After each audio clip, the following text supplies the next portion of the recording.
Desarrollo humano. Humano, sí. Muy bien. Yo creo que Roger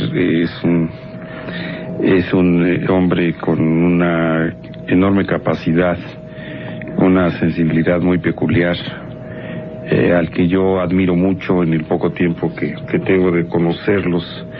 Y cuando hablo en plural me refiero también a la doctora Biblia González, su esposa, que tienen un centro de intervención en crisis y que están desde hace años trabajando y pugnando con algunas técnicas novedosas en terapia que pueden aportar a los conocimientos de los terapeutas convencionales o de los terapeutas ortodoxos y desde luego a los pacientes que así lo requieran, algunas formas de terapia en las crisis, en la etapa crítica, por ejemplo, cuando hay una pérdida, cuando hay una situación que abruptamente se presenta de desunión familiar, cuando unos padres se pueden enterar repentinamente que un hijo usa drogas, en fin, situaciones que aparecen de forma inesperada y que son difíciles de manejar, no solamente por quien lo sufre como un impacto directo, sino con los familiares que los rodean.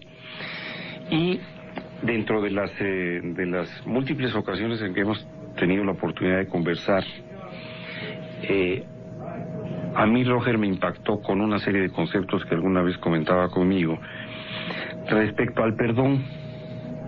Y para mí el tema del perdón ha sido una obsesión, porque teniendo un crecimiento espiritual, personal, mínimo o nulo, yo soy de los seres humanos que no saben perdonar.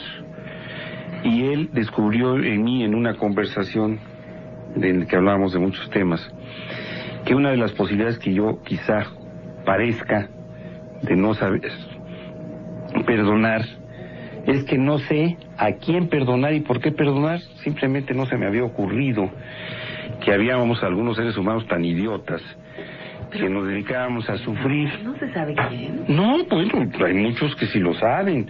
Aquellas personas que perenganita de Abraham me tornó, la otra me quitó. Bueno, a lo mejor, por ejemplo... No lo quiero porque una vez cuando yo era chiquito, una vez cuando yo entré a trabajar, otra vez cuando yo salía, un día que me la encontré, sí, ¿no? Así. La gente normal sí puede tener esa precisión, esa capacidad para descubrir los orígenes de su resentimiento y quizá en consecuencia cómo debe trabajar con el perdón. Pero habemos muchos mazacotes como yo que no, que nos sentimos enojados o con un malestar global y globalizado, no siendo globalifílicos, y de repente nos dicen, ¿qué te pasa? Le pueden preguntar a uno cuando lo encuentran con el ceño fruncido y además con cara de bulldog y con contracciones de los esfínteres que están un poquito por abajo del recto. Entonces, ¿por qué estoy enojado? ¿Contra quién estoy enojado? ¿Por qué no me siento bien? ¿Por qué no termino de sentirme bien? Y entonces, afortunadamente, existen en la actualidad estudios del duelo. Aquí nos mostraba Roger algunos de ellos. Y, consecuentemente, cómo enfrentarnos al duelo en todas sus etapas hasta llegar al perdón y a la resolución del duelo. Pues vamos a ver quién nos... Hay personas, la que acabamos de escuchar, con una pérdida severísima de su estado de salud, que difícilmente, a la que difícilmente le podríamos sugerir en este momento de su duelo, oiga Alicia, pues fíjese que usted tiene que perdonar a esta negligente odontóloga que le desgració la vida. La dejó paralizada. O los indígenas chiapanecos tienen que perdonar a los que hacían comiteco y los embriagaban, o en fin, tantas cosas que tenemos que perdonar. Lo que sucede a veces es que no podemos precisar, a veces creo yo con una gran frecuencia, cómo perdonarnos también a nosotros mismos, que es parte de mi total ignorancia. Y no teniendo ningún crecimiento o casi ningún crecimiento espiritual, pues está Roger con nosotros, que es un experto, que nos puede hablar del duelo y del perdón y todos estos ámbitos de la conducta humana que él y Elvia conocen también. ¿Y Sara, cómo te vinculas con el tema? Bueno, yo entré a desarrollo humano porque tengo una mujer muy inquieta, que toda la vida se la ha pasado estudiando. Ella estudió historia del arte, luego estudió filosofía, luego se metió a psicología, luego estudió logoterapia, luego estudió maestría en terapia de pareja y desde ese día me empecé a llamar conejillo de Indias. Muy bien. Y bueno, pero ¿por qué el asunto del duelo, del perdón? Entonces, a través de mi mujer fui conociendo una serie de personalidades, hombres que habían dedicado toda su vida al desarrollo humano. Sí. Entre ellos a Jesús Díaz Ibáñez, al que queríamos, lo buscábamos porque es un hombre iluminado, es un hombre que nos ha ayudado a muchas personas. A mí me ayudó en lo personal cuando murió mi padre, que aunque me preparé para el duelo y cuando vino la muerte de mi padre me afectó profundamente. Entonces, Jesús dijo, bueno, ya dejen de buscarme y vamos a crear algo para ayudar a la comunidad. Y creamos un centro de intervención en crisis, en el cual originalmente íbamos a dar asistencia gratuita a los hospitales para ocuparnos de aquellas personas que quedaban después de la muerte, los dolientes, que normalmente no podían procesar su duelo y entraban en unas crisis personales notables. Empezamos a buscar cómo ayudar, nos pusimos a estudiar y de repente un día Jesús Díaz Ibáñez nos dijo, ya les tengo algo en el que podamos trabajar. Vamos a hacer un taller que se llama Crecimiento a partir de la crisis. Ajá. Y entonces nos dio los temas y todos fuimos con él desarrollando los temas y haciendo aportaciones al mismo taller. Como a mí, por mi de formación profesional, que vivo haciendo instructivos y ayudando a las empresas a organizarse, ajá, me encargaron los instructivos. Que quién, cuándo, cómo, dónde y por qué, ajá, de cada etapa del taller. Y empecé a describirlos y al describirlos fuimos profundizando y hubieron aportaciones valiosísimas como la que hizo Luis Brito Captri sobre el duelo y otras personas que aportaron mucho al taller. En eso mi esposa estaba terminando la maestría en terapia de pareja y decidió. Estaba terminando como logoterapeuta y decidió presentar eso como su tesis. Luego se volvió un libro y seguimos investigando. Tengo el defecto de tratar de profundizar mucho sobre los temas y a mí me encantó, me atrajo, me sedujo el problema del perdón, porque veo que muchas personas se quedan atrapadas en una etapa del duelo y no pueden perdonar. Y al no perdonar, deciden voluntariamente que los actos injuriosos de otra persona afecten su presente y le hagan maldecir el futuro. Perdón, según el vocablo griego, significa soltar, significa dejar ir, significa renunciar. A ver, híjole, ¿y cómo soltamos y cómo dejamos ir el dolor? Espérame. Tú decías, fíjate, empezamos a partir de la muerte. Empezamos a partir de los dolientes que no se van, sino se quedan. ¿Se quedan? Empezaste a hablar de un crecimiento a partir de la crisis. Y vuelves a tocar el tema de la muerte, porque es muy diferente, creo, y si no te lo planteo para que me lo aclares, el duelo, el resentimiento, el dolor por una pérdida, muerte, divorcio, etcétera, que por un evento profesional, te corrieron del trabajo, no te dieron el ascenso que esperabas, tu hermana te vio mal y la quería más tu papá o tu mamá, no sé. No me prestaste la lana que necesitabas. No me prestaste la lana que necesitabas. ¿No son diferentes duelos o ustedes lo hermanan en lo mismo? Y este perdón es justamente soltar absolutamente cualquier resentimiento de mi vida. Sí. Déjame decirte, vamos a hablar de la muerte. La muerte y la separación son hermanas gemelas. Totalmente, sí. Porque en una es la muerte física y en otra es ver que en la persona de que esa que tanto amaste, ya no le importas y te vas muriendo. Claro. En la mente de otra muerte, persona. Claro. Es percibir tu muerte en vida. Por eso la separación amorosa Es tan dolorosa. es tan dolorosa. Creo fielmente que es, después de la muerte de un hijo, la pérdida más difícil de soportar. La pérdida de la pareja. La pérdida de la pareja. Pero la veo más difícil en la separación que en la muerte. Ajá, La muerte no tiene remedio.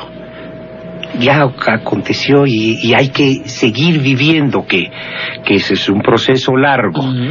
Pero en la separación es ver que la persona que tanto amaste y que te amó, vas muriendo en su mente, pero eso no es todo. Ella también va muriendo en la mente tuya. Y luego haces todo lo posible por rescatarla o rescatarlo, ¿no? Que no se muera, que no se muera. Muchas personas no asisten, me han confesado que no asisten al taller, porque si asisten al taller ya la soltarían y todavía no están preparados.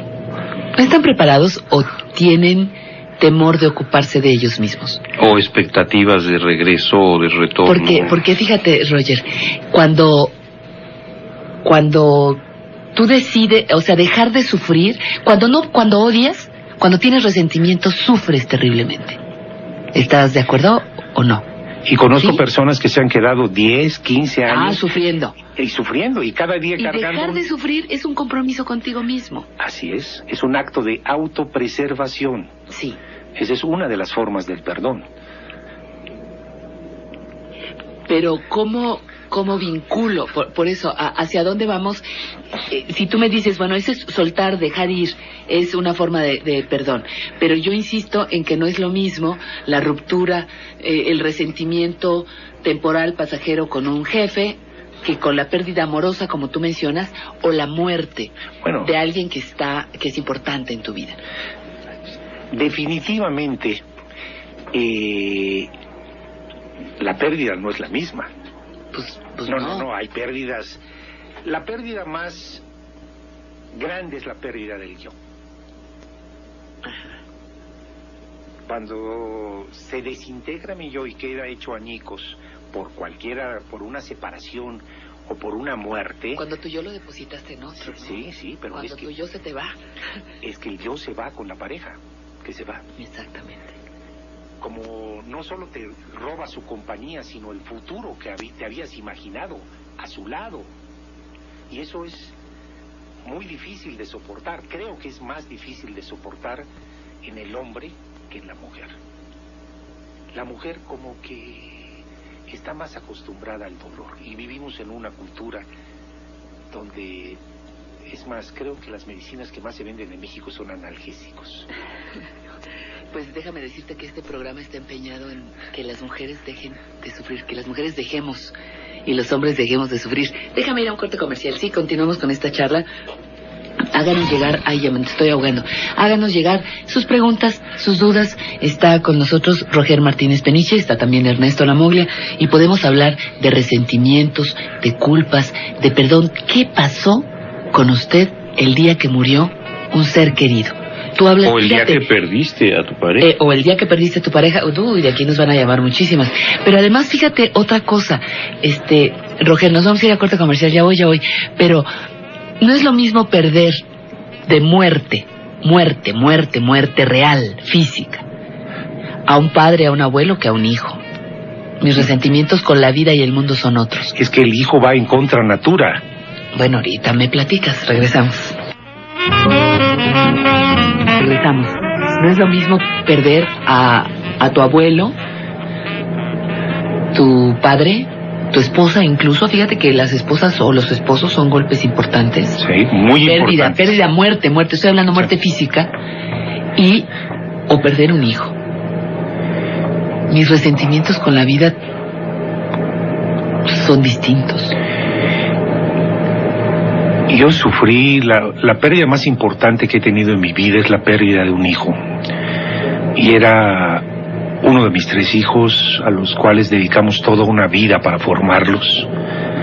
Edgardo había terminado la carrera de contador público, Ya tenía la maestría en Derecho. Como no le quisieron dar la maestría porque su formación profesional era de contador público, él estaba presentando unas materias que le reconocieron a través de la maestría y las de la carrera de contador público para recibirse de licenciado en Derecho. Estaba tomando el curso estaba tomando el posgrado de maestría en administración con especialidad en finanzas en el ITAM. Tenía 4 meses de casado, era empresario, no fumaba, no tomaba, era muy deportista, y la seguridad de que tanto alaba López Obrador en el Distrito Federal, me lo mataron en un asalto. He recurrido a todas las instancias y no ha avanzado. Entonces sí te puedo hablar sobre la pérdida de un hijo. Es el dolor más grande que un ser humano puede experimentar, pero porque va contra natura. Es normal que tú entierres a tus padres porque son mayores que tú. A tus abuelos. A tus abuelos. Que entierres o te entierre tu esposa. Que entierres o te entierren tus hermanos. Porque son similares, pero que entierres a un hijo, no, va en contra de natura. No está en nuestra programación, punto. Y ahí empiezas a odiar. Odias a los médicos que no lo salvaron, al que lo mató, y te vas envolviendo en una serie de resentimientos tan grandes y tan horrorosos que van minando. Es como si tiras una piedra en un estanque, las ondas se van ampliando y abarca todo lo que te rodea. Tienes neuralgias, te refugias en el trabajo, puedes refugiarte en las drogas, en el alcohol, destrozas tu vida. ¿En qué te refugiaste? Me refugié en mis hijos porque es injusto, y en mi mujer, porque es injusto que abandones a los que se quedaron. Abandona a los que se quedaron, pero no creas que fue un refugio. Aunque me metía con ellos y trataba de explicar, ellos estaban tan dañados o más dañados que yo, sobre todo su madre, que aunque yo soy papá gallina, lo tengo que reconocer, sobreprotector, pero no puedo igualar nunca. Yo siempre he dicho que quien más lo sintió fue su madre, porque pues ella lo parió, ni modos. Hay un vínculo muy especial, ¿verdad? Sí. Ahí hay un hilo muy especial, es muy especial. Todos lo queríamos. Edgardo era muy comprometido, se metía en todo y a todo se comprometía. Llego a mi despacho y papá, yo voy a ver la parte financiera, y me quitó las chequeras. Y las secretarias preferían tratar con él porque era muy comprometido, en fin. ¿Qué edad tenía? 28 años. ¿Tenía familia? No, tenía 4 meses de casado. 4 meses de casado, y habían pensado que se iban a esperar un poco para formar más maduros, disfrutar primero su relación y luego encargar a un hijo. Tenían edad para hacerlo. ¿Por qué entonces trabajar en un grupo de centro de intervención en crisis? Con esta experiencia, ¿por qué crear este grupo? No, lo creamos antes. Lo creamos 5 años antes. Es más, el grupo... Yo pensé que hubiera sido al revés. No, todos mis amigos del grupo me ayudaron a salir. O sea, teniendo este grupo, curiosamente te toca a ti vivir un evento tan dramático. Y me alejé un poco de los talleres, nada más iba a dar la plática que damos mi mujer y yo, que se llama Pérdidas Necesarias. Hombre, muchas gracias. Iba a dar esa plática, no dejé de darla, y me metí a estudiar el duelo. Profundamente me metí a estudiar el duelo y a recorrerlo, porque es la única manera de salir del dolor, es metiéndose a él. No hay otra manera. Ay, Dios. El dolor es un suelo sagrado, dice Oscar Wilde en alguno de sus libros. ¿El dolor? Es un suelo sagrado. Y mira que ese hombre supo del dolor. Ese hombre supo del dolor. Voy a ir a corte comercial. A ver, don Roger, sigamos platicando. Este asunto de las muertes, del hijo que se va, de los hijos que se quedan. Yo te platicaba el caso de alguna persona que conocí que el papá se murió junto con el hijo, murió también de un accidente, estrenó un eje vial en el tiempo de Jan González, estrenó un eje vial con un choque y falleció. Y se quedaron las hijas, 2 hijas. Y el papá y la mamá se murieron junto con él.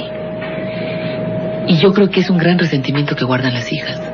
Mi papá se murió y mi mamá se murieron con mi hermano. Y nos matan de alguna manera a nosotras también. Yo creo que pérdidas significativas es necesario iniciar el duelo y terminarlo para sobrevivir. Y es necesario soltar. ¿Qué es soltar? ¿Qué es soltar? No permitir que un acto o actos injuriosos o actos de otras personas no me dejen vivir mi vida. Después de terminar el proceso del doliente, que es el duelo, veremos que somos diferentes personas. Somos mejores como seres humanos, pero desde luego preferiríamos no ser mejores como seres humanos. Sí, déjame peorcito, pero con mi amor, con mi afecto. Pero la vida no es así, la vida está tapizada de pérdidas. El crecimiento, el desarrollo espiritual de una persona se hace caminando sobre todas las pérdidas que sufrimos a través de la vida. Desde la pérdida inicial, que es salir del útero y salir al mundo. Luego, tenemos que aceptar que que nuestra madre nos va a abandonar o nosotros abandonarla a ella.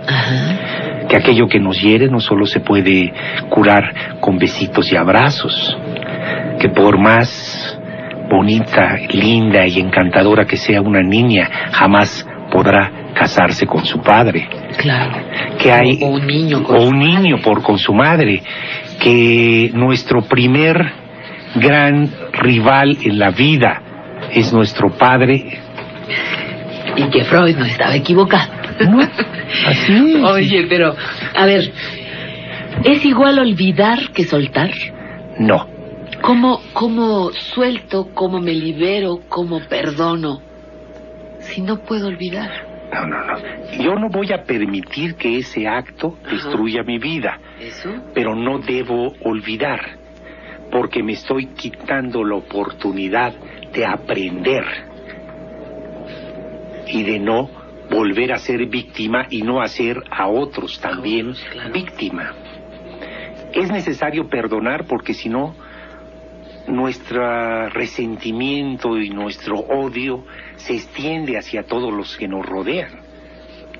Y cualquier cosa que nos recuerde ese acto, si no hemos soltado, nos va a hacer revivir, resentir, que no es más que volver a sentir ese impacto que provocó ese acto injurioso en nosotros. Olvidar no es igual que perdonar. No, Y de lo que se trata es de no permitir que ese evento destruya, afecte mi vida. Así es. Dice una amiga, radio escucha: estoy pasando por muchos problemas. Mi mamá se murió. Mi hija se fue de mi casa. Es una mujer de 55 años y me siento muy mal. ¿Cómo se supera esto?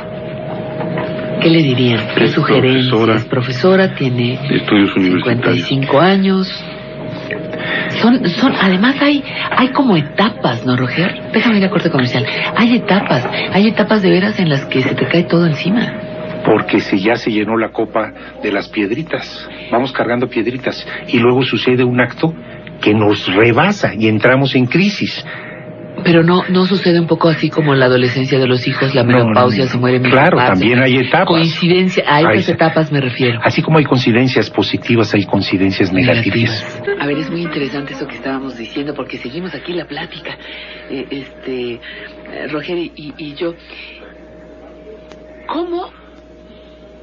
¿Cómo te pregunté hace rato? ¿Cómo olvido? Olvidar no es igual que perdonar.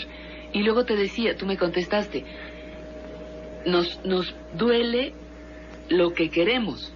nada más cuando... Nada más, lo íntimo es lo que queremos. Relaciones íntimas, relaciones afectivas, nuestros padres, Hermanos, nuestros hermanos, nuestra pareja. Esa es la relación donde no tenemos ninguna defensa. Lo más cercano al cielo y al infierno que existe es la relación de pareja. Judith Björk... Al cielo y al infierno, sí. Nuestra pareja sabe que nos gusta. Que nos duele. Sabe que nos duele, nos toca, nos da un masajito y nos manda al limbo. Pero también sabe cómo hacernos pedazos porque no tenemos defensa. Y lo saben perfectamente. Perfectamente. Nos clava una daga mirando así. No, doctor, estoy apasionada con el tema. Siempre piensa que le estoy diciendo. Nos clava un cuchillo y le pone chile para que arda. ¿Verdad que sí? Sí, y le da vueltas. Igual tú sabes que le duele. Claro. Igual tú sabes cómo puedes lastimarlo o lastimarla. Judith Björk dice que ya conozco a mi pareja. Y eso no es cierto. Crees que la conoces. Todos los días hay que estar en la pelea para mantener la pareja bien. Todos los días. Hay que luchar porque las relaciones y la comunicación no se rompan. Porque cada día nos volvemos más nosotros. Y es muy difícil al que menos yo. Y menos yo, que crea. Órale. Que crea que puede cambiar a su pareja, está equivocado. Pueden crecer juntos, eso es cierto. Eso qué. Pero él no la va a cambiar. Ni tú lo vas a cambiar. Ni ella. ¿Qué pasa con estas mujeres? De eso hablábamos, Roger. ¿Qué pasa con estas mujeres que dicen, yo no sé, siempre me tocan puros golpeadores, siempre me tocan puros borrachos, siempre me tocan puro alcohólico? No han soltado a la pareja anterior. No han soltado a la pareja, se quedaron clavadas en una pareja. En una relación anterior. Interesante. Fíjate, doctor. Y en ese momento lo que sucede es que... ¿Con el primer golpeador o con el primer alcohólico o con el primer hombre, el papá? O siguen buscándolo, ¿verdad? O siguen buscándolo, pero están enamorados de un ideal, entonces se comunican con un ideal que al pobre tonto que tienen a su lado no le hacen caso, o pobre tonta. Entonces están comunicándose con el ideal y es muy difícil comunicarse con la divinidad. Pues sí. Fíjate, cuando el ideal es Pedro Infante, pero de maldito y borracho, no, está cañón. Bueno, pero después lo hacen hasta él, y entonces siguen buscando Pedros Infantes y Pedritos Infantes y Pedritos. Porque era tan simpático y tan lindo, ¿no? Y terminan con Sonia Infante, probablemente. No, porque... Ernesto. Lo que pasa es esto. Si no he soltado a la pareja anterior, voy a jalar lo mismo, exactamente lo mismo. ¿Sí? Aquellos que dicen se mata mejor cuando ya se le tiene sustituto al muerto están equivocados. ¿Eh? No, y hay gente que la conoce, pero jala lo mismo. Entonces hay muchos hombres o mujeres, a mí me tocan todas las mujeres desobligadas que se creen princesitas. Sí. ¿Sí? Sí. Otra mujer dice, a mí me tocan golpeadores y borrachos. Aquí nos dicen, es que siempre me pasa lo mismo, todos son golpeadores. Y además empiezas a afirmar eso, es que todos los hombres son, no es cierto. No es cierto. Hay que soltar lo anterior y entonces abrirle la puerta al amor. Pero hay que soltar antes la anterior relación. Fíjate, Roger, fíjate, doctor, que aquí hay unos llamados muy interesantes, como siempre, del público. La participación del auditorio es lo que hace valiosos los espacios. Dice, por ejemplo, el doctor Víctor Meléndez: yo soy sobreviviente de 2 de los dolores más grandes del mundo. Murió un hijo a los 8 años y después me separé de mi esposa. Gracias a Dios sobrevivo, dice él. El asunto que nos planteas, Roger, es ¿cómo sobrevivo? ¿Puedo sobrevivir en la desgracia? ¿Puedo sobrevivir nuevamente en el amor, en el perdón, en la salud, en el bienestar emocional? Definitivamente sí. ¿De eso estamos hablando? De eso estamos hablando. Podemos sobrevivir todos fregados, ¿no? Todos emocionalmente hablando, todos amolados. Así llenos es. de rencor, sobrevivimos llenos de resentimiento. Aunque sea vivir muriendo o No, irnos consumiendo lentamente porque estamos atrapados en el resentimiento. Es una muerte lenta. Lenta. Tortuosa porque volvemos a sentir. Cuando algo nos resentir es volver a sentir. Ajá. ese impacto emocional que nos causó esa pérdida. Y hay que complementar y recorrer la etapa del duelo. ¿Y por qué no nos etapa explica para el auditorio cuáles son las etapas del duelo? Yo quiero saber dónde ando. Tú nos habías dicho. Porque yo que no suelto nada. Y bueno, lo único, bueno, doctor, dicen los psicoanalistas, fíjese nada más que dicen los psicoanalistas que los avaros no sueltan nada, pues, refiriéndose al tema del dinero, pero que una persona avara puede ser incluso estreñida y no soltar ni mierda. ¿Sabes qué? Que yo he ido comprobando yo sí suelto otras cosas, pero no suelto mis rencores, no suelto mis resentimientos, los tengo como ahorita muy amarrados. Te vamos a inscribir al próximo taller de Roger. Al próximo, nos vamos a ir todos los del... Yo quiero soltar mis odios, ya no quiero hablar de Mayito, ya no quiero hablar de Raúl Salinas de Gortari, ya no quiero hablar de Por favor, pues, ¿tienes algún taller para que suelten los odios contra Mayito, por favor? Pero a ver, vamos a hablar del duelo, Roger. El duelo. Por favor. El duelo proviene de la palabra latina dolium, que significa el doliente. Es el proceso del doliente. Y está formado por todas las técnicas significativas que nos ocurren en la vida. ¿Cuándo es una pérdida significativa? Cuando me importa. Sí, se puede morir. No, si pierdo una cartera y perdí dinero, pues no importa. Me va a afectar mi economía de 15 días y se acabó el problema. Pero si pierdo a un hijo, si tengo la muerte de unos seres queridos, si pierdo un trabajo que parecía estable, si pierdo la juventud, esa es una pérdida necesaria. Aquella personalidad que se creía ajena a las arrugas del tiempo, invulnerable e inmortal, todos la tenemos, pero se acaba. Ay, mamacita. Estaba escribiendo precisamente vejez. Hay muchos viejos, lo digo respetuosamente, el término viejo es afectuoso, desde respeto, decía una persona mayor, decíamos antes, un viejo, ¿cómo puedo llegar a mi vejez con todas las muertes y las pérdidas que he tenido en mi vida? A una vejez medianamente saludable. He perdido mi juventud, ya perdí a mis padres, a lo mejor perdí a unos amigos en el camino. De momento empiezo a darme cuenta que hay gente que empieza a deprimirse al acercarse a la vejez, y no precisamente por la pérdida de la juventud, sino por la gran cantidad de resentimientos. Algunos viejos, que creo que hay que subrayar, algunos viejos. A lo largo de la vida tú vas perdiendo muchas cosas. Pareciera que en lugar de ir ganando, en esta lectura que estamos dando, vas perdiendo a personas, no cosas, vas perdiendo afectos. Eso es. Los afectos se van alterando. Entonces pierdes al papá, pierdes a la mamá, al abuelo, al hermano, al primo, etcétera, amigos queridos. ¿Y cómo llego a la vejez? ¿Cómo voy a llegar a los 80 años, a los 60, si eso no lo entiendo y no lo proceso? Si procesaste cada pérdida, vas a llegar espléndido. Lúcido. Vas a aceptar tus pérdidas, vas a reconocer tu situación y vas a ser un ser como un niño, abierto a todas las nuevas experiencias. Si no procesaste las pérdidas, vas a llegar resentido, amargado, enfermo, física y mentalmente. Ponme un ejemplo, por favor, Roger. ¿Cómo procesar una pérdida para poder llegar en salud? Mira, puede resultar muy fácil para ti, muy obvio, pero créeme que muchas personas no sabemos cómo se procesa una pérdida.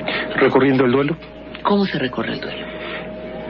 Bueno, así, 1, 2, 3, por favor, vénoslo marcando de esa manera. Ok, voy a tratar de explicarlo en un breve resumen, pero quiero decir que duelo es el dolor experimentado como soledad, Duelo experimentado como es el dolor experimentado como soledad por la pérdida de algo significativo. Ajá.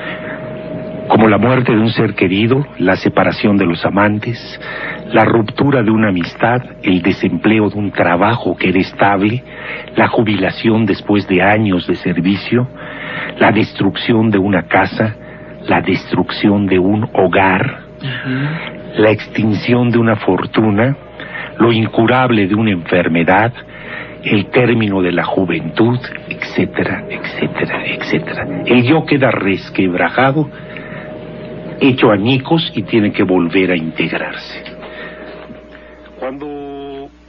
Así se siente uno. Así se siente uno, desolado. Todo, puro tepalcate. Cuando nos avisan de una pérdida significativa, nos llega el impacto emocional. El impacto emocional, lo primero que hacemos es la confusión. Caos, no entiendo qué está pasando. A ver, voy a empezar otra vez y empiezas como a clarificar cosas. Pero al principio, confusión. Confusión, y muchos se encierran en su concha. Esa es la negación. Y se entran a la etapa de la negación. Bloquean la realidad, niegan la realidad y explotan o entierran el sentimiento. En esa etapa entierran el sentimiento. No me pasa nada. No puede ser. No puede ser. Esto no es para mí. Esto no es para mí. Y quedan en una etapa donde se alejan del mundo y pueden hacer muchas cosas indebidas, como regalar las cosas del ser que se fue, como malbaratar las propiedades. No volver a pisar tu casa. Mucha gente queda en esa etapa cuando nuestra sabiduría organísmica, cuando existe un suceso externo que no podemos soportar, lo niega y se encierra. Y esa sabiduría pues nos permite sobrevivir, pero mucha gente se queda en esa etapa del duelo. Un terapeuta amigo me dijo que había una niña que había perdido a su hermano en un accidente. Y en accidente fuera de México. Y iba a verla y estaba la niña había engordado, estaba descuidada, había adquirido el hábito de la bebida, muchas cosas. Y cuando le preguntó de su hermano, está de viaje. Ah, caramba. Está de viaje. Y le dice, ¿y hace cuánto que se fue de viaje? Hace 3 años. ¿Y no crees que ya no va a regresar?, le dijo el otro. Y en ese momento rompió a llorar. Empezó su proceso de duelo. No, ya no va a regresar. Ya no va a regresar. Hasta ahí empezó. Hasta ahí empezó y quedó atrapado 3 años. Claro. Hay muchas formas de seguir el duelo y las siguen todos dentro de acuerdo a la escuela. Me pongo a pensar, Roger y Ernesto, en las mamás que aquí nos lo han dicho miles de veces, que le ocultan a los hijos la muerte del papá, que le ocultan el encarcelamiento del papá a los hijos, que ese es otro tipo de pérdida, ese es otro tipo de dolor. ¿O lo matan? O lo matan. Ajá. Se murió. O no les dicen, no les hablan del divorcio, es que están tan chiquitos, es que no entienden, no les dicen que son adoptados, no les dicen que X. Todos esos son pequeños duelos que tenemos que resolver. Pequeños grandes duelos que tenemos que resolver. ¿Y qué hace una mamá cuando me niega la información? Me impide empezar a procesar, me impide empezar a crecer. Así es, o cuando se sobreprotege en exceso, porque muchas veces creen los papás que no estamos nadie preparados para nuestra mayor tarea en la vida, la más importante, hacer seres humanos y dejarlos ser y enseñarlos a ser, ¿sí? Pero ¿qué pasa? Es que muchas veces el abandono es uno de los duelos más grandes que pueda tener el ser humano. Y cuando alguien se muere te sientes abandonado. Totalmente abandonado. Son dos situaciones muy diferentes. Por eso, el de una muerte, vamos a hablar de un ser querido. ¿Por qué hay heridas imperdonables? Porque hay afecto, hay amor entre ese ser y él. Pero me gustaría decirte algo que creo que nada más quiero precisarlo. Ajá. Somos el único animal que abandona, abusa, degrada, denigra, engaña, humilla, miente, rechaza, ridiculiza, traiciona y viola a los que ama. Otra vez. Órale. Somos el único animal que abandona, abusa, degrada, denigra, engaña, humilla, miente, rechaza, ridiculiza, traiciona y viola a los que ama. El ser humano. O sea, que tu presencia aquí tiene una razón, una importante razón, que muy pronto vas a estar dando talleres y pláticas. Es una actividad cotidiana, pero muy pronto vas a iniciar uno en el que las personas interesadas podrán participar. ¿De qué se trata?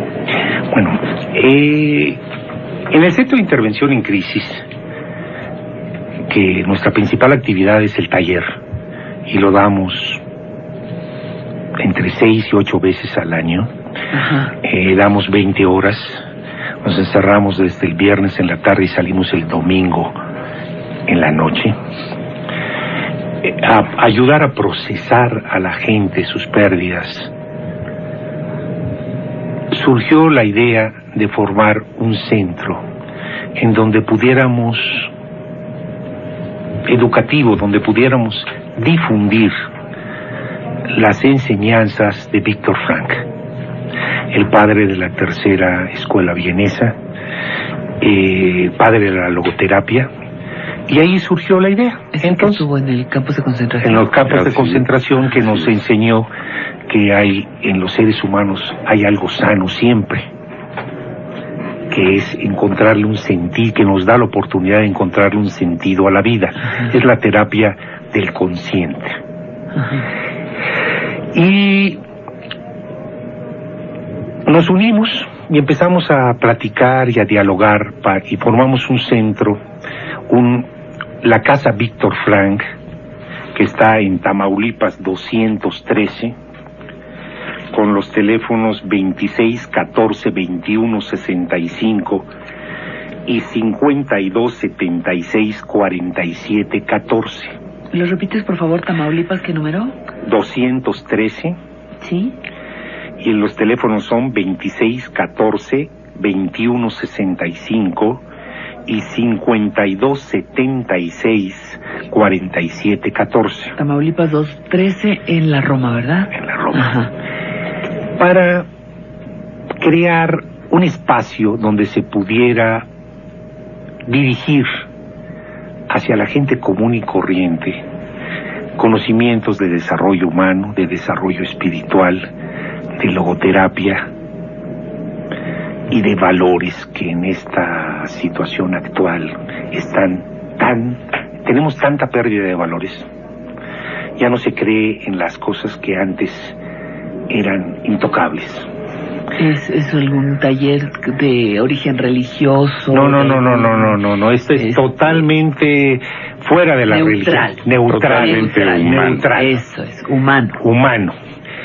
Y surgió la idea, vamos a empezar con diplomados y cursos. Los cursos son de 20 horas y los diplomados de 80 horas o más. A ver, vamos a las llamadas rapidísimo. Elena Orozco, quiero felicitar a Roger y a través de él le mando un beso a Jesús Díaz, que fue mi maestro en León, Guanajuato, y me cambió la vida. Ahí está, esos datos. Muchísimas gracias. Estoy pasando por una situación muy difícil, ya que mi hermano, con el que he vivido durante 20 años, está enfermo de cáncer. Yo me fui a vivir con él porque enviudé. Sé que se va a morir y no sé cómo procesar esto. Sí, me invitaron mañana a seguir con el tema y con mucho gusto le contestaré. Sí, bueno, entonces mañana, sí, dada la gran cantidad de preguntas, lo interesante del tema, yo espero que también lo sea para ustedes. Invitamos a Roger a que nos acompañe mañana a partir de las 11:30 de la mañana. Estará él contestando llamadas, todo esto en relación al duelo, a la pérdida, al perdón. Porque nos quedamos apenas en la primera fase del duelo. Yo ya estoy que se me queman las asas por saber cómo suelto mis rencores. Vamos a hablar sobre el duelo, vamos a hablar dónde entra el perdón, sí, y vamos a hablar del concepto de soltar y de renunciar. Muy bien. Y todas las cosas que dijo Roger que yo hago, excepto la de violación, ¿Qué hago como ser humano también? Pues es que me impactó. Bueno, mi afectado colega, ya nos vamos. Recordándoles los números telefónicos. Pero yo no voy a dormir, estoy sudando. No le hace, doctor, espérame tantito. Mayores datos, mayor información en torno a lo que nuestro invitado de esta mañana ha planteado, Roger Martínez Peniche, de el Centro de Intervención en Crisis. Una invitación cordial para que asistan a cualquiera de estos talleres en las calles de Tamaulipas 213. Mayores informes, cómo no, 2614-2165, 2614-2165 y 5276-4714. 5276-4714 vendrán diferentes talleres, diplomados, cursos, elementos que pensamos nosotros nos ayudarán a vivir mejor. Gracias. Y trajo Roger cantidad de literatura que valdrá la pena que la tratemos de difundir. Había un libro, no sé si vienen en orden, Roger, sí, pero el del final, o este que acabas de pasar, no aquel, que me parece que incluso la portada está extraordinaria, Perdonar y Olvidar. A mí me llamó la atención más otro que se llama... ¿Cómo curar las heridas que no merecemos? A mí me llamó más la atención uno que dice, el infierno del resentimiento y la magia del perdón. ¡Ay! Oye. Muchísimas gracias, Roger, pero nosotros teníamos una cita contigo para hablar del duelo. Bueno, el concepto original era hablar del perdón y ubicarlo dentro del proceso del duelo, en el cual tratamos únicamente la primera fase, el impacto emocional con sus 2 etapas de negación y confusión. Luego nos pasamos al perdón única y exclusivamente para hablar conceptos básicos e intentamos ubicarlo dentro del proceso del doliente. Luego hablamos también en forma enunciativa de las pérdidas de vida, esas pérdidas necesarias que nos permiten crecer como seres humanos y que se consideran insoslayables e inevitables, ¿no? Y luego hablamos de la agrupación que habíamos formado en Casa Víctor Frank, AC, y empezamos a enunciar su objetivo, el profesorado, enunciamos también su dirección y teléfonos. Ya con este pequeño resumen podemos proseguir. ¿Por dónde retomamos? Pues tú decías que habías realizado un pequeño resumen de lo que habías planteado y que lo importante era hablar del duelo el día de hoy. Ok, debemos entrar a la segunda etapa del duelo, que es la reacción defensiva, y donde ubicamos 2 pasos, que es el coraje y que es la culpa. Recuérdame cuál es la primera, por favor. El impacto emocional. Ajá. Es tal el impacto que nuestra sabiduría organísmica no la acepta. Y entramos en una etapa de negación, no me puede estar sucediendo esto. Ajá. Y nos encerramos internamente como un caracol. Bueno, esa es una sabiduría del cuerpo que nos permite que aquello que no podamos soportar en nuestra mente no se acepta. Pero entramos en un estado de confusión que nos desafocamos. Es más, estamos en el mundo y no estamos. Es como una cámara, un lente que no puede afocar. Estamos en un estado irreal. En Veracruz decimos nos quedamos pasmados. Pasmados, ajá. Y inmediatamente después entramos a la reacción defensiva. La primera reacción defensiva es rebelarnos contra todo. No lo aceptamos. No aceptamos que a nosotros nos esté sucediendo esa pérdida. Es terrible, es enorme la situación que vivimos y nos quedamos atrapados un largo tiempo. Y empezamos a meternos dentro de nosotros mismos y a alejarnos del mundo. Por ahí hay una frase que quisiera compartir con ustedes. Cuando la conmoción se disipa, casi siempre usted no está listo para enfrentar la realidad de la pérdida.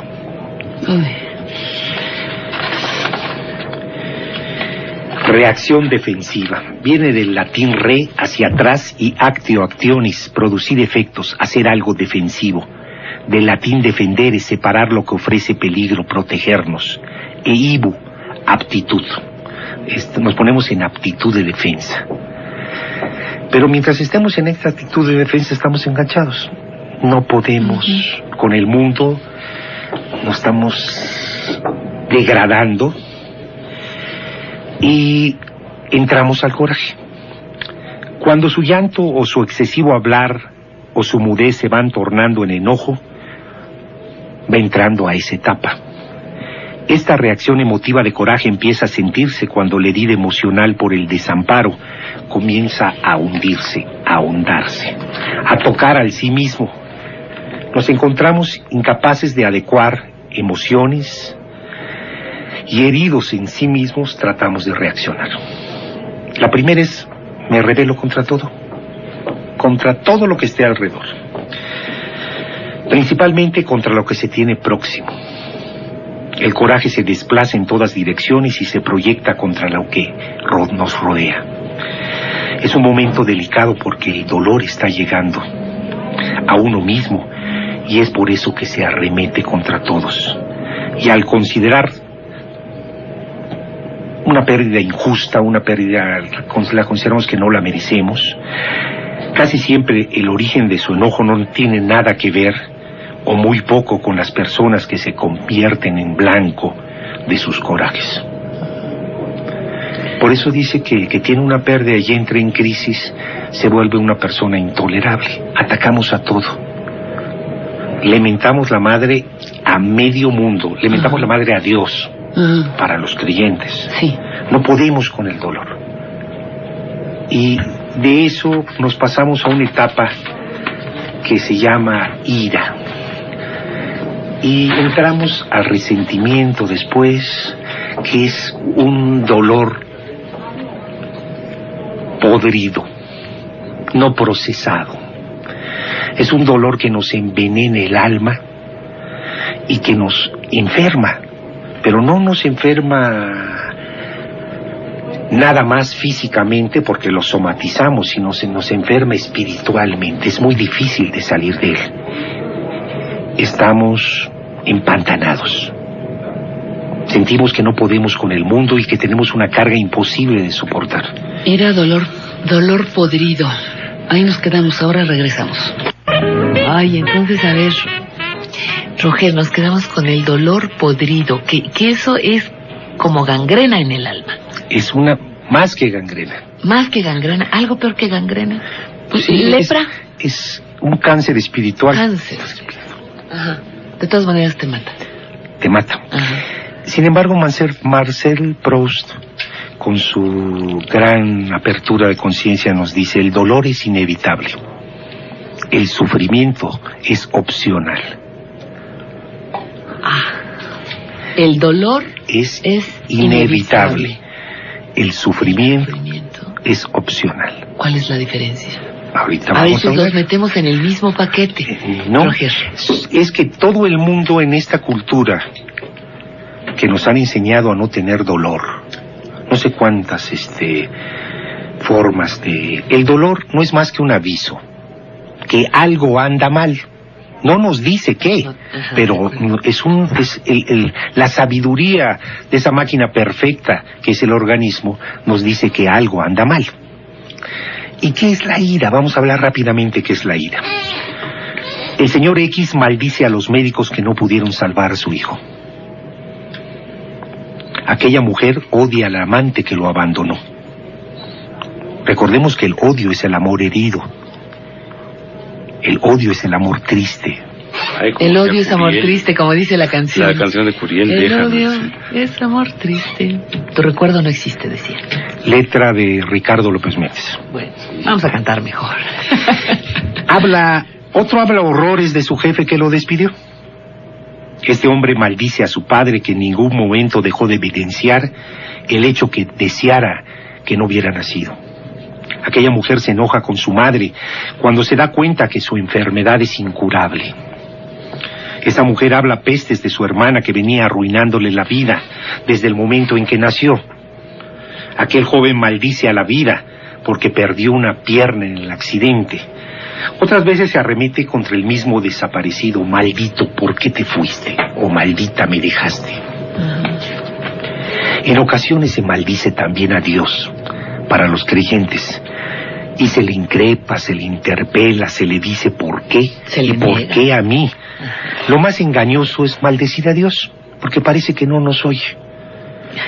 Sin embargo, quiero compartir algo. Cuando yo estaba a punto de derrumbarme por la muerte de mi hijo, me acordé de un padre, voy a guardarme el nombre, que lo casó y le habló tan bonito en la boda que busqué ayuda. Le dije, padre, quiero ir a platicar con usted, pero nada más soy de una sola cara. Quiero decirle que le estoy mentando la madre a Dios cada 20 minutos. Me dice, 20.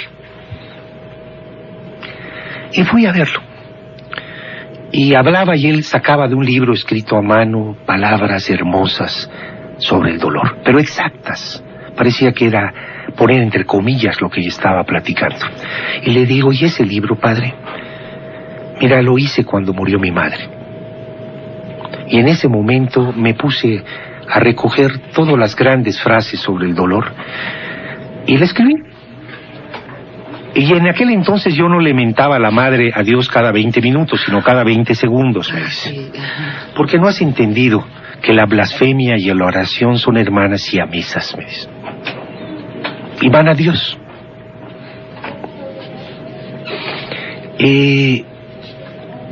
Yo creo en un centro de energía, sí creo. Ajá, sí. Que los católicos llaman Dios y los israelitas el impronunciable, etcétera, etcétera, pero sí creo en ese centro de energía. Y me di cuenta de eso, que siempre habrá una persona más fregada que uno que le quiere dar la mano, siempre. Y le dije en ese momento, padre, ¿no me dejaría leer ese libro? No, hoy estoy en barata, te lo regalo. Ah, caray. Ahí es cuando empecé otra vez a reincorporarme a la vida y dije, ojalá que este sufrimiento, encontré sentido de la muerte de mi hijo, aunque sea en pequeña escala, lo pueda transmitir hacia otras personas y ayudar a gente que está en el proceso del duelo y que pueda aprender a perdonar. Y ahí es cuando me metí de cabeza a estudiar. Luego pasaré la literatura referente a esto, pero quiero decirles que el curso sobre el perdón que se da, tiene mucho de vivencial y mexicano. Son experiencias de toda la gente que ha asistido a 50 talleres del Centro de Crecimiento a partir de la crisis, aunque se está dando en Casa Víctor Frank por un grupo de profesionistas que entre todos tienen más de 100 años de docencia en las mejores universidades de México y que nos unimos para tratar de encontrar un espacio, el espacio donde se pueda ayudar a la gente a ser mejor, a procesar sus pérdidas, a solucionar sus crisis y a darles armas para que puedan enfrentar esta época tan traumática que todos estamos viviendo. Fíjate, abriendo paréntesis, Roger, ayer cuando salíamos de la conversación, yo te decía que era justamente lo que me parecía más atractivo de tu taller, que era la experiencia humana, no tamizada a través de ninguna línea específica ideológica, no a través de ninguna iglesia, sin negar, por supuesto, el respetabilísimo derecho a la espiritualidad de cada persona, a la vida espiritual, pero no está permeada por una lectura, por una visión, sino parten de la experiencia humana, que es ahí donde me parece admirable el trabajo que ustedes realizan, a partir de mi dolor real, no lo que me dijeron que debía sentir. No perdonar porque a mí me dijeron que para ser niño bueno tengo que perdonar. No, sino porque como parte de mi proceso de recuperarme a mí mismo. Y mi vida está justamente el perdonar. Quiero hablar sobre esto un poquito. Adelante. Yo crecí dentro de, porque esa era la escuela que recibí de mis padres, dentro de la religión católica. No tengo nada contra la religión católica, hago la aclaración, me he alejado, me alejé. Sin embargo, la religión católica tiene un sistema muy interesante. Tú vas, te confiesas. ¿Y Santas Pascuas? Haces tu acto de contrición, te dan tu penitencia, la cumples, y queda en blanco, y otra vez. Y tan. Y otra vez de nuevo. Eso no es el perdón. ¿Verdad que no? No hay, eso no es absoluto. Eso no es el perdón. Absolver, yo así lo siento, Para absolver el perdón no es absolver porque no justifica actos perniciosos. Punto. Una acción penal debe ser tratada mediante los debidos procedimientos legales. Tampoco es condonar, ya que no implica bien o mal, al no intervenir juicios. Tampoco es olvidar. Hay que recordar para no permitir que nos hagan otra vez lo mismo. Hay que establecer límites si vamos a seguir con la persona a quien perdimos. Yo tengo una frase por allá que es espantosa, pero quiero compartirla. Una mujer golpeada, la primera vez es víctima. La segunda es endeja. Y estos son comerciales. Roger, ¿con qué nos seguimos? Nos habíamos quedado que con tanta mugre y con tanto resentimiento adentro, el cuerpo empieza a somatizar, que viene del griego somatos, cuerpo, e izar, acercarse a, convertir los síntomas mentales en síntomas orgánicos. Coleccionar injusticias, alimentar rencores y andar por el mundo con enojos no resueltos y no expresados, hirviendo en nuestras entrañas, con un dolor podrido, se cobra lo suyo, dañando nuestra salud física y nuestro bienestar emocional. Ahora ya sabemos y hay que proclamarlo a cielo abierto que si no se expresa el enojo, esta reacción emotiva se transforma en ira reprimida, que comienza a revelarse de diferentes maneras, como son descuido del arreglo personal, pérdida de la memoria, indiferencia, falta de iniciativa, aumento de ansiedad, hostilidad subterránea, falta o exceso de sueño, falta o exceso de apetito, pérdida de vigor sexual, y no solo eso, sino que en esta energía envenenada produce reacciones físicas como palpitaciones, mareos, temblores, acidez gástrica, vómitos, jaquecas, síntoma tanto los primeros como los segundos de evaluatorios. Señales que uno no vale gran cosa. Y actualmente los médicos ya están de acuerdo que las úlceras y algún tipo de cáncer son expresión somática de la ira reprimida por alguna pérdida no procesada. Comprobadísimo científicamente. Entonces pasamos una etapa odiosa. Durante meses, una frase que tomamos de una participante de los talleres de crecimiento a partir de la crisis. Durante meses me atormentaba preguntándome si lo hubiera llevado antes al hospital, ¿se habría salvado? Y entramos a la culpa. El coraje va dejando de expresarse en la medida en que la persona va tocando suelo. Va llegando al fondo de sí misma y empieza ella misma a experimentarse la culpable. La culpable. Trata de explicarse qué pasó, suponiendo que por alguna razón fue en parte responsable de las injusticias y las heridas que padeció, con lo que está diezmando su autoestima al trabajar todo el tiempo para convencerse de que no lo hubieran hecho tanto mal si solo hubiera sido diferente o hecho las cosas de otro modo. Y empieza a manejarse un verbo maldito. Hubiera. Tiempo que no existe. Que nos hace sentirnos, si yo hubiera sido más buena, si yo lo hubiera obedecido, si se hubiera sido menos altanera, si no le hubiera puesto la mano la primera vez que me pegó una bofetada. Y tantas cosas que hacen creer a esa persona que ese acto que la está destrozando no hubiera pasado, y que nada de que lo que hubiera hecho hubiera podido evitarlo. Tiempo perdido. Es tiempo perdido. No lo hice. Ajá. Hay que analizar qué hago de aquí en adelante con esta vida y con este suceso. Claro. Y vuelve el coraje contra sí, que es lo más horroroso. Cuando nos echamos la culpa de maldades e injusticias perpetradas por otro, siempre nos equivocamos. No casi siempre, siempre nos equivocamos. Ahora ya deja salir fuera de sí mismo a culpar al mundo. Y ahora cayendo en la cuenta de sí mismo comienza a recordar con cierto sentimiento lo que le hizo o dejó de hacer a la persona desaparecida, lo que hizo o dejó de hacer para impedir perder el empleo, la salud, la fortuna, las cualidades que antes tenía, la pareja, etcétera. Y es el momento en que idealiza el pasado. Pero hay que recordar que arrastrar nuestro dolor del pasado hasta el presente es terriblemente agotador e inútil.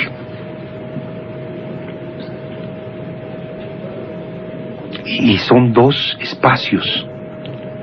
Traemos las cosas del pasado al presente, no podemos hacer nada. Ya pasó, aquí estamos. Conscientemente tengo que ir adelante. Voy a hablar rápidamente sobre las etapas del perdón hasta donde me alcance el tiempo. Muy bien. ¿Sí? Sí. Si uno sigue aferrado, y aferrado viene de fierro, en una relación que se ha vuelto dañina, esperando que el mundo cambie, que cambie o se mueva mi pareja, que cambie o se mueva el mundo, que cambie o mueva mi agresor, cambios de afuera hacia adentro, nos podemos pasar la vida empantanados o enganchados. Puesto que el temor, no me atrevo, y la culpa la tienen los demás, nos aferra, pero también el fierro se oxida. Y es necesario cambiar de adentro hacia afuera, renunciar, dejar ir y soltar, por lo que desde lo más recóndito de nuestro ser elegimos perdonar. Es muy amplio el tema del perdón, puesto que, y es vivencial, hay que aprender a perdonar, pero voy a dar algunos elementos rápidos. Dar nombre a la herida. ¿Cómo es eso? Esto que me hiciste es una fregadera. O no se vale. Examinar qué produjo la herida. Con ese propósito pasamos revista a la lista de heridas más significativas que pudieron infligirnos, que entre otras son abandonar, abusar, degradar, denigrar, engañar, humillar, mentir, rechazar, ridicularizar, traicionar y violar. Precisar y analizar las reglas de la relación. Eso nadie lo hace, los adultos no sabemos comunicarnos. Hay reglas en la relación de pareja, pero no las saben. Es como cuando yo me acuerdo que mi padre me fue a ver una vez a la primaria y le dije, esa es mi novia, presentámela, me dice. No, ella no lo sabe. Así nos manejamos los adultos. ¿Quién puso las reglas? Las conocía y aceptaron ambas partes. ¿Cómo la traición violó esos acuerdos entre la pareja? Las diferencias entre las partes en la interpretación del hecho. Admitir que nuestra vida ha cambiado en forma permanente, que ya no somos los mismos. A partir de esa traición, violación, engaño, ya no somos los mismos. Que el otro tiene capacidad de herirnos y profundamente, pero nosotros se la dimos. Claro. Y si le dimos esa capacidad, se la podemos quitar. Y eso solo se puede quitar mediante el perdón. El perdón es un acto de valentía, de seres con mente abierta. Es un acto de autopreservación. No perdonamos al otro por el otro. Perdonamos al otro para sobrevivir, para que los actos injuriosos de esa otra persona no nos estén lastimando. No es privilegio de ninguna religión el perdón. No. Ninguna, ni de ninguna. Es privilegio de un solo ser tan dañino sobre la tierra que se llama el hombre. Nuestro invitado el día de hoy, ¿se acuerdan ustedes de aquel bellísimo programa que hicimos en torno al perdón? Bueno, pues aquí Roger quería compartir con nosotros justamente parte de lo que fue esta experiencia de 2 grupos hiciste, ¿verdad? 2 grupos. Hubo necesidad de hacer un par de grupos para poder cubrir la demanda de todas las personas que fueron, cosa que agradecemos, y lo más importante, que deseamos que esto haya sido de gran utilidad para quienes nos escuchan.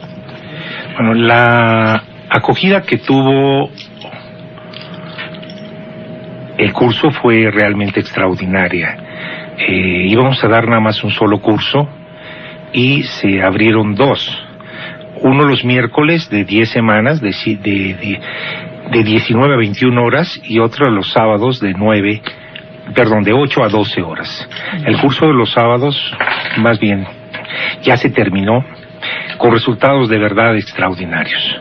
A grado tal que el libro que teníamos a punto de publicar tuvo que modificarse por las aportaciones tan grandes que hicieron los participantes. La sabiduría del grupo, como siempre, se impuso y fue un grupo muy comprometido, muy comprometido, que recorrió todas las etapas del duelo y participó de manera valiente para lograr procesar todas sus pérdidas, entre las cuales se encontraban algunos horrores perpetrados por los hombres. Por los hombres y por algunas mujeres también. Bueno, pero por el ser humano. Por el ser humano. Los causantes del duelo, en este Doctor, curso... que no te oyes, que te acerques por favor al micrófono. Eso es. ¿Sí? ¿Ya? Sí, gracias. Bueno, que en su mayoría eran varones los causantes de estos duelos. En su mayoría varones, pero también habían varones que estaban muy terriblemente atrapados en una etapa del duelo, normalmente en la negación, pero la negación es una etapa demasiado engañosa. Metemos todo lo que no podemos soportar y lo vamos empujando. Pero cuando se nos presenta ante nosotros algo que no podamos resolver, como simplemente no llevar la licencia cuando nos pasamos un areto, nos volvemos a acordar de esa etapa de víctima en la que estamos atrapados por la negación y volvemos a recordar el doloroso suceso, pero en forma exponencial. Cada vez que sale a la luz y lo volvemos a enterrar, pues sale más fuerte y nos hace más daño. Habíamos platicado, no sé si quisieran retomar donde nos quedamos, dentro del... Ya no nos acordamos en dentro del proceso del duelo, habíamos llegado hasta la etapa de culpa, donde esa etapa donde dejamos de culpar a los demás y volvemos la agresión contra nosotros mismos y nos metemos a creernos culpables manejando el verbo hubiera, ese verbo maldito que no existe, que si hubiera hecho algo para que ese acto pudiera no haber acontecido, y nos vamos haciendo culpables de aberraciones perpetradas por otros, y cuando hacemos eso siempre nos equivocamos, pero nos vamos... Hubiera tiene que estar mal, está atado a la depresión. En el momento en que empezamos a manejar el verbo hubiera, entramos en una etapa depresiva y nos vamos sumiendo. Y es verdaderamente muy dolorosa porque nos quedamos años. En este taller, más bien en este curso que se dio sobre la magia del perdón, había personas que tenían más de 25 años atrapadas en su negación. Y llegaban y avanzaban hasta llegar a la etapa de víctima, y cuando de la etapa de víctima a resolver el duelo, solo hay un momento de decisión, es como el grueso de una papel de esos de cebolla, lo que tendríamos que romper para salir ya libres de ese proceso, y nos regresamos nuevamente a cualquiera de las etapas anteriores, normalmente a la etapa de negación. A seguir sufriendo o a ocultar el sufrimiento. Pero el sufrimiento es horrible. Chicas que rompieron un noviazgo y quedan atrapadas 25 años esperando que esa persona venga a pedirles disculpas cuando esa persona ya formó una nueva familia, ya tiene hijos. Y para la que ni existes. Para la que ni existes, pero ellos están atrapados en esa etapa y no pueden soltar. Y al no poder soltar, pues no se dan cuenta que se les va el tiempo y se les va la vida. Una chica de 23 años que de pronto se da cuenta que tiene 50 llorando una separación, pues es muy doloroso. Déjanos ir a corte comercial, regresamos. Platicando que nos habíamos quedado dentro de las etapas del duelo en la etapa de culpa. Sobre ella hay una frase maravillosa de Yalón que dice lo siguiente: la culpa es el lado oscuro de la responsabilidad. La persona herida busca una razón a través de preguntas que intentan darle sentido a un mundo puesto de cabeza. ¿Cómo pudo suceder esto? ¿Qué pude haber hecho para prevenirlo? ¿Era necesario? La autoculpa da esperanzas a la gente porque creen que si hubieran hecho tal cosa, podrían cambiarse a sí mismos y podrían ser capaces de prevenir la pérdida total. Y eso es una mentira. Lo que es. Nada lo hubiera podido cambiar. Lo hubiera podido cambiar. Pero ahí estamos volviendo a caer. Hubiera. Ese verbo debemos quitarlo. Ni en los negocios, ni en la vida debe existir. Es tiempo perdido. Tiempo perdido. Totalmente. Culpándose a sí mismos, los que han recibido una herida imperdonable sienten que recuperan la creencia, que pueden controlar sus propias vidas. Creencia que se encontraba destruida por el sorpresivo abandono y la destrucción de valores que esto implica. ¿Por qué los valores?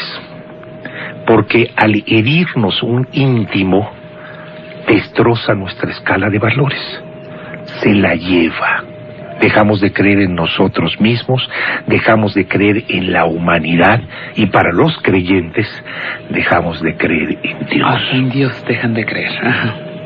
Esto es terriblemente dañino y destructivo, la etapa de culpa.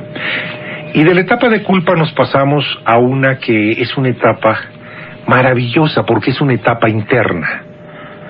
La de la negociación o el regateo. Cuando nosotros sentimos una amenaza tan grande, recurrimos a nuestro poder superior.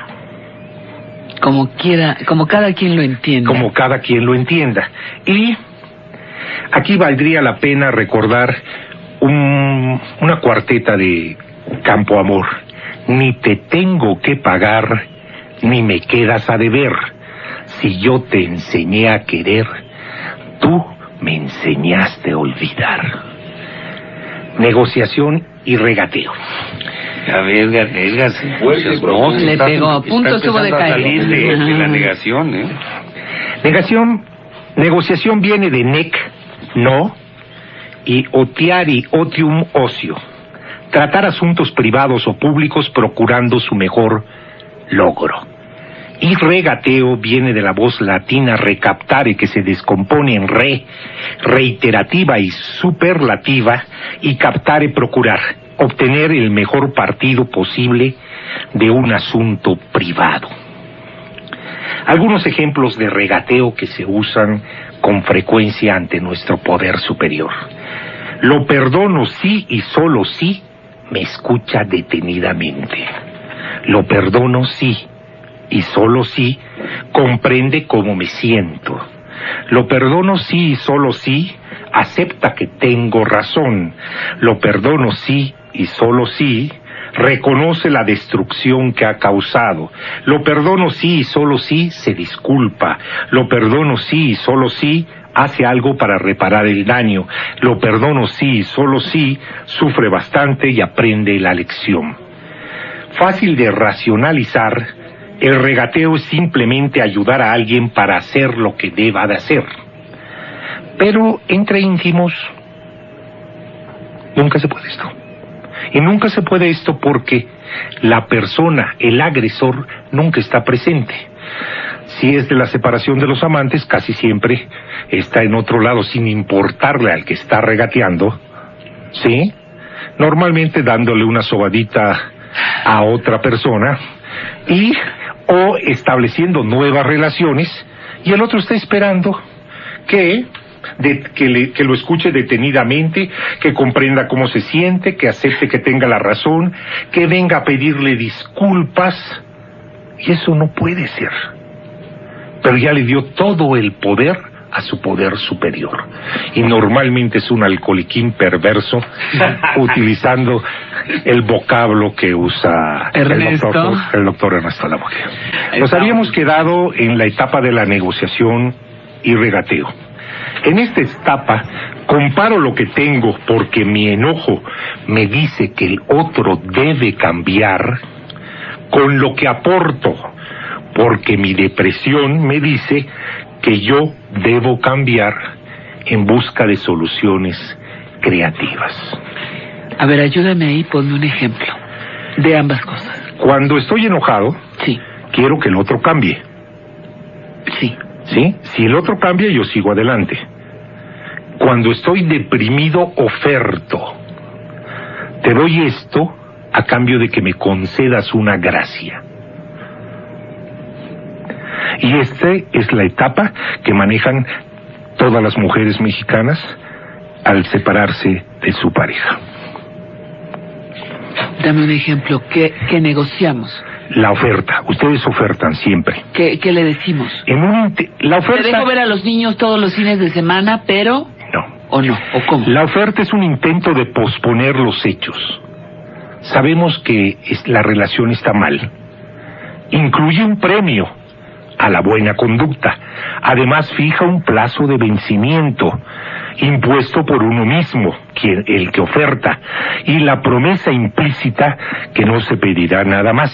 Ejemplo, un moribundo le dice a Dios o a su poder superior, ¿sí? Te prometo dedicar mi vida a ti si me concedes vivir hasta diciembre.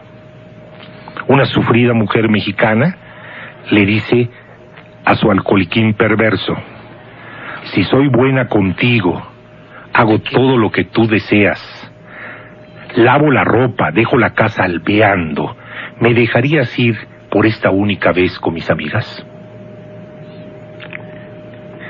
Ojo, uno le oferta a su poder superior, otra le oferta a su alcoholiquín perverso, pero le da la categoría de poder superior. Claro. La mayoría de las ofertas a vía de pacto se hacen con el poder superior y se guardan en secreto. Ahí se los dejo de tarea a las mujeres que están ofertándole diario a su poder superior. Esta etapa del proceso del duelo comprende 3 acciones: culpar al otro y querer que cambie. Estoy dispuesto si y solo si tú cambias. Es la primera. Es que tienes que cambiar. ¿Sí? Pero esto es porque estoy enojado. Solicita al ofensor los cambios que requiere de él antes de estar dispuesto a avanzar en el proceso del duelo. Obtiene de su enojo la energía para intentar que cambie el otro. Si la persona que hirió no quiere o no puede responder a las peticiones del agraviado, el hecho de definirlas le revela al doliente cómo curarse o abrirse al proceso de soltar y dejar ir. Porque si defino el problema, ya tengo la mitad de la solución en mis manos. Culparse a uno mismo y querer cambiar. Oferto dejar de beber y solo si tú me das una oportunidad de vida. Es cuando estoy en mi etapa depresiva. Manifiesta al ofensor o a su poder superior los cambios que está dispuesto a conceder a cambio de una gracia. Piensa con frecuencia: yo debería cambiar debido a que su depresión le roba la energía, y decide ofertar. ¿Sí?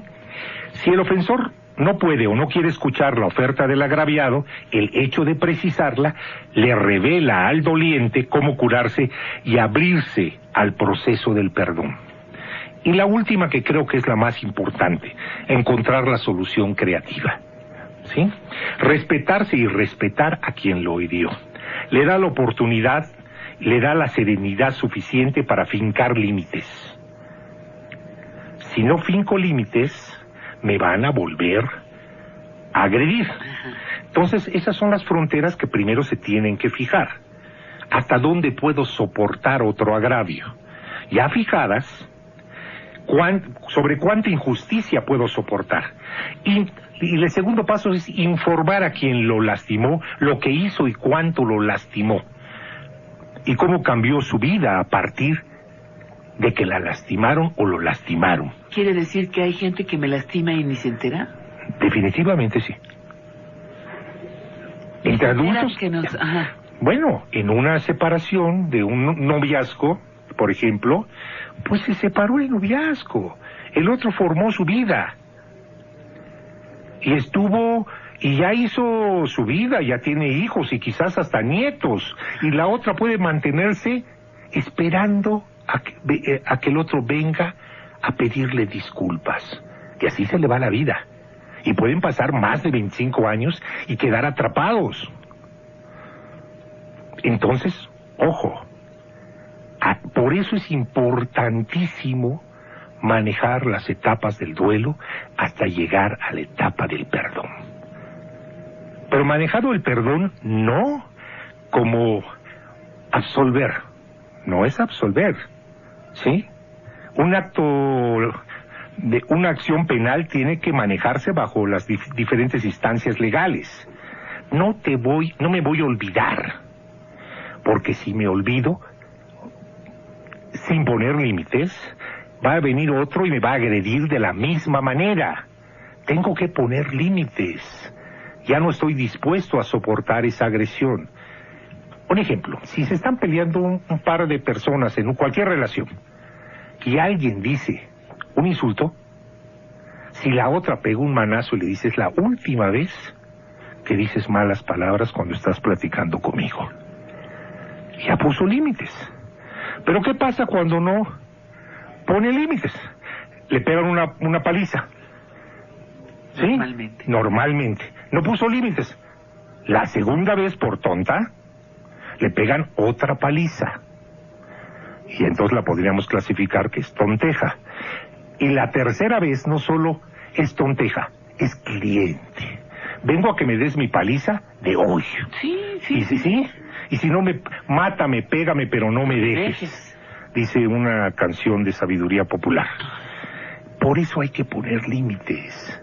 Y normalmente en una relación madre-hijo, padre-hijo, hija, no hay límites. Entonces el padre nos puede agredir o el hijo puede exigirle en demasía a los padres. Y en la relación de pareja es donde menos hay límites. Bueno, porque se teme a los límites en la vida de pareja. Se cree que no hay que tenerlos, erróneamente. Si no... Tú tienes que hacer lo que yo quiero, yo tengo que hacer lo que tú quieres, somos la media naranja, ¿no? Nos mimetizamos erróneamente. No, cuando nos fusionamos se dan los momentos meseta, esos momentos que... No, hablamos de otra cosa. Correcto, pero cuando no tenemos límites, alguien invade. Sí, estamos hablando de límites, sí. Sí, alguien invade y normalmente sigue invadiendo porque permite la otra persona que siga invadiendo. Vamos a ir a mensajes. Dice don Luis de Texcoco, Luis Salinas de Texcoco. Cuando alguien se casa por amor, no se miden los años que vienen. Hay parejas que solo lo hacen por no estar solos o por placer. Yo enviudé a los 36 años y todavía amo a mi esposa. Hoy tiene 68. Bueno, el amor no se va con los muertos, ¿eh? Ni se va con el abandonado. Te los dejan. Ni se va con el abandonado. Es más, ni se va con el que abandona. Que así se vive muchas veces, ¿no? La muerte de alguien. Abandonaste. Así se vive. En muchos de los talleres hemos encontrado personas que fueron abandonadas porque una parte de la pareja, hombre o mujer, dejó al otro, ¿sí? Y la parte que se fue rehizo su vida, y la parte que se quedó está esperando, después de 5 lustros, a que venga todavía a disculparse y al que venga a decirle te quiero. Eso no va a ser nunca. Penélope esperando. Sí, pero en esos casos hay que soltar. Soltar no quiere decir que deje de querer. Soltar quiere decir que ese acto que perpetró otra persona no destruya mi presente y me haga maldecir el futuro. Soltar no significa olvidar. Hay que tener presente lo que me hizo. Hay que recordar las cosas buenas. Pero ya no existe en mi vida y por lo tanto te quito el poder de que me afectes. De eso se trata el proceso del perdón. ¿Qué fue lo que, como resultados concretos de estos talleres, tendrías que compartirnos, Roger? Hoy en la mañana, bueno, los resultados fueron espléndidos, quiero señalar. Pero platícanos, ¿cuáles fueron? ¿Espléndidos cuáles? ¿Qué hubo? ¿Qué descubriste? ¿Qué te aportamos?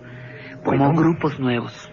Me aportaron que el pesar que se trata de procesar en el duelo, no importa si sea una separación, no importa si sea un abandono, no importa si sea un abuso, no importa si sea una violación, ¿sí? Para el que lo está sufriendo es el mayor. Punto.